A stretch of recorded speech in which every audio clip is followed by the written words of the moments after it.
And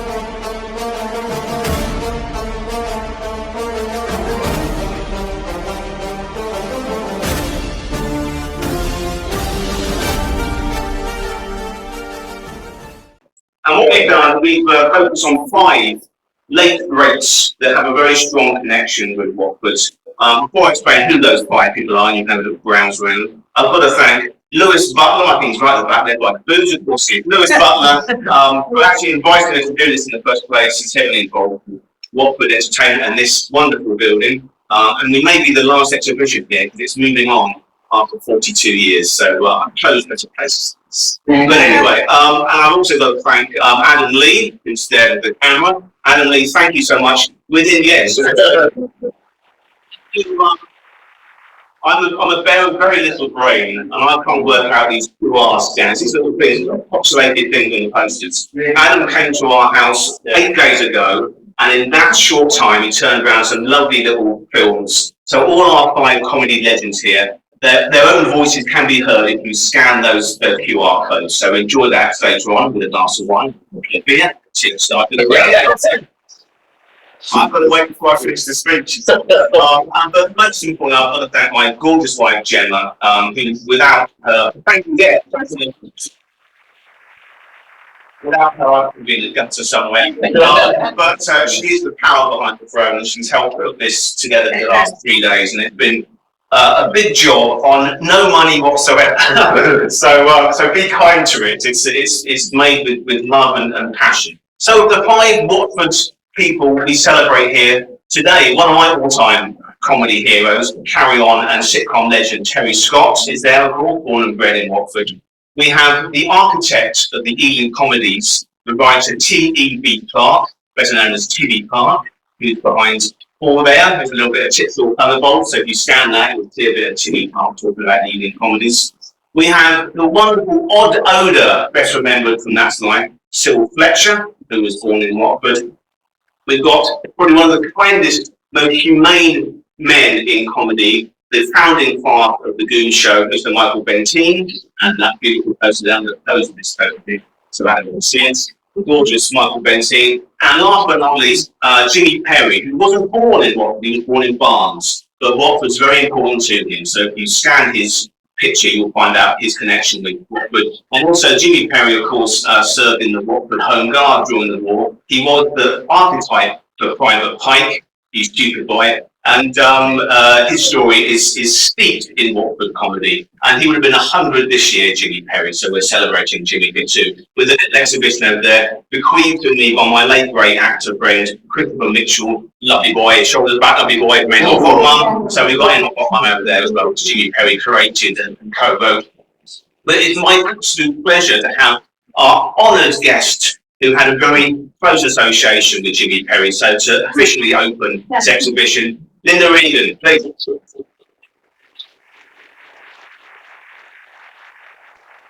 It's lovely to see these pictures just around the wall of all the people that have brought us so much entertainment, so much laughter. You know, laughter is the spice of life, isn't it? And just looking around here is certainly, it's certainly making me well after looking, obviously, at pictures of Jimmy. I'm going to tell you about my relationship with Jimmy.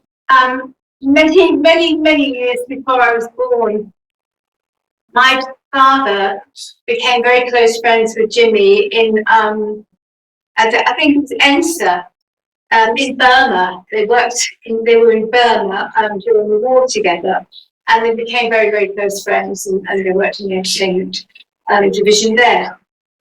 After the war finished, Jimmy came back and being Jimmy, Uncle Jungle Jimmy. He went off to Radish, he went to the proper actor, but my father, being my father, got my mother pregnant. And so he married my mother and he had a job. So he went off to my dad to the Regan. And he worked at the Buttons. Jimmy, meanwhile, was a bride, going to be lovely. And then I think Jimmy went off to rec, which I was my older sister. It had been quite warm then. I'm just trying to put the ties together. Then jumping forward after Jimmy, Jimmy came. He was very friendly with Bob Todd, and who he worked with very closely. Who worked here at Watford with. And then Jimmy brought Bob Todd. Oh no, Bob Todd brought Jimmy down to Stratford East to Joan Littlewood. I'm right on time. To the theatre workshop, which is where every actor wanted to work, including myself, who got turned down all the way. And so Jimmy worked then with my husband, then. I think I was born on Brian. I think I was born by that time. So Jimmy and Bob worked with Joan Littlewood with my then to be husband, with the wonderful legend is Brian Murphy. So that was that. And then Jimmy and Daddy joined the Grand Warden Water Rats at the same time. You remember the Grand Warden Water Rats?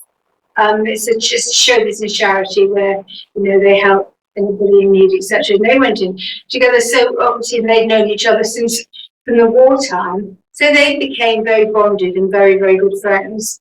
And then to great sadness, I think probably is quite well known in Jimmy's life, when he lost his son. His son was found outside the Palladium, sadly, not with us.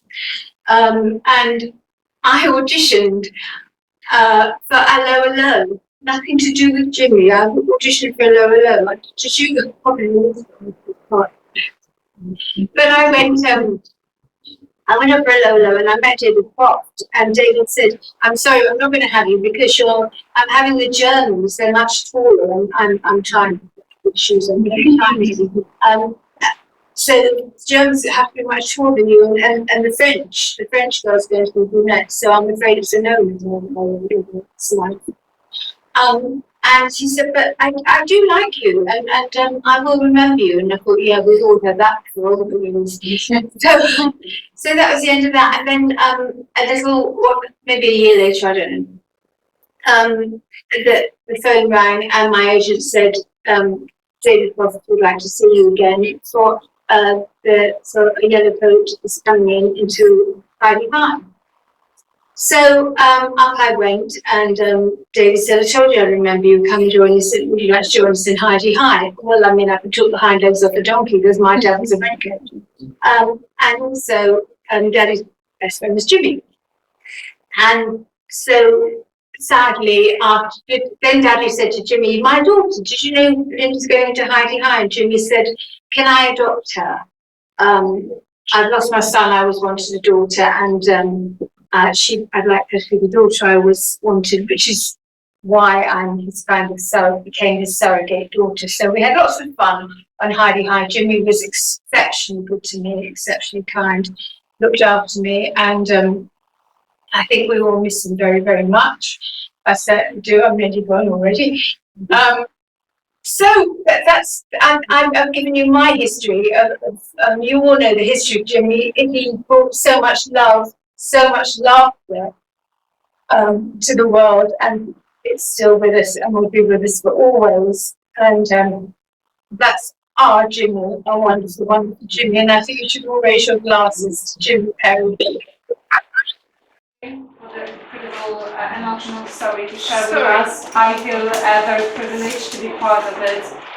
We know that Watford is the place where we're welcoming many talents, many local artists, many people who would like to introduce, welcome and show what they always wanted to talk about, the big word. So I'm really pleased to be here today with you, especially with you. And that's my favorite over there. That's why I picked the hat.